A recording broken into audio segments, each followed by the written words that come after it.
how you doing? So yesterday we talked about future indefinite tense. So today we will study about future continuous. What is future continuous tense? Wait. सबसे पहले हम देखेंगे इसका use हम कहाँ करते हैं.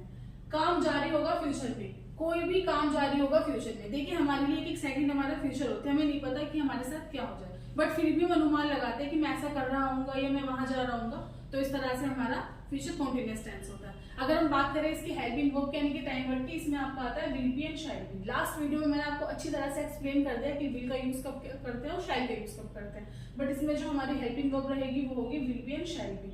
बात करते हैं मेन वर्ब यानी एक्शन पर, तो उसमें आपका क्या होता है, वर्ब में आईएनजी फॉर्म आती है. जिस तरह आपने प्रेजेंट कॉन्टिन्यूअस में आईएनजी फॉर्म का यूज किया, पास्ट कॉन्टिन्यूअस में भी आपने आईएनजी फॉर्म यूज किया, सेम यहाँ पर भी आपको फ्यूचर कॉन्टिन्यूअस में भी कौन से फॉर्म का यूज करना है, आईएनजी फॉर्म का.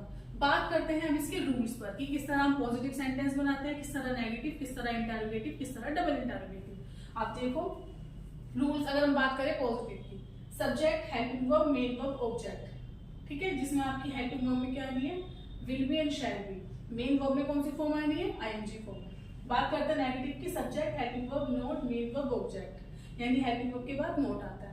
बात करते हैं इसके इंटरोगेटिव की, जिसमें हेल्पिंग वर्ब, सब्जेक्ट, यानी जो अब आप हेल्पिंग वर्ब के बाद नोट पुट करते हो, बट इसमें जब आप इंटरोगेटिव बनाते हो तो जो नोट आपको पुट करना है वो कब पुट करना होता है, सब्जेक्ट के बाद. जैसे आप देख सकते हो नीचे कि सब्जेक्ट के बाद मैंने नोट पुट कर रखा है. ये इंटरोगेटिव का नेगेटिव है.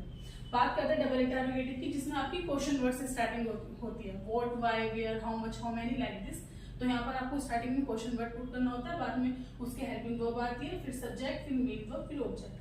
तो इस तरह से जो हम positive, negative, interrogative, double interrogative sentence बनाते हैं वो इसके रूल्स होते हैं. तो आइए अब हम इसके कुछ एग्जांपल्स देखते हैं. You can see first sentence is positive, I shall be going to party. मैं पार्टी में जा रहा हूँ, तो वो फ्यूचर के बारे में बता रहा है कि मैं ये काम कर रहा हूँ. Second is negative, you will not be watching TV. तुम टीवी नहीं देख रहे होंगे. अब आप एक चीज पर ध्यान दीजिए कि यहाँ पर जो नोट मैंने पुट किया है वो कहाँ पर किया है, विल और बी के बीच में. विल बी नोट नहीं होगा, क्या होगा, विल नॉट बी होगा. ओके.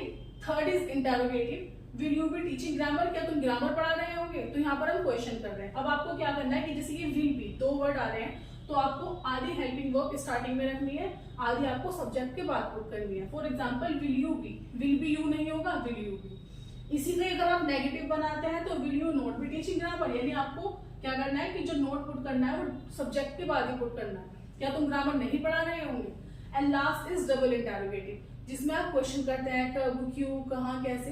तो आप देख सकते हो what will you be doing, तुम क्या कर रहे होंगे. तो इस तरह से हम जो फ्यूचर कंटिन्यूअस टेंस है इस तरह से हम बनाते हैं. इसमें याद रखना कि जो आपकी हेल्पिंग वर्ब होती है वो क्या आता है, विल बी और शैल बी.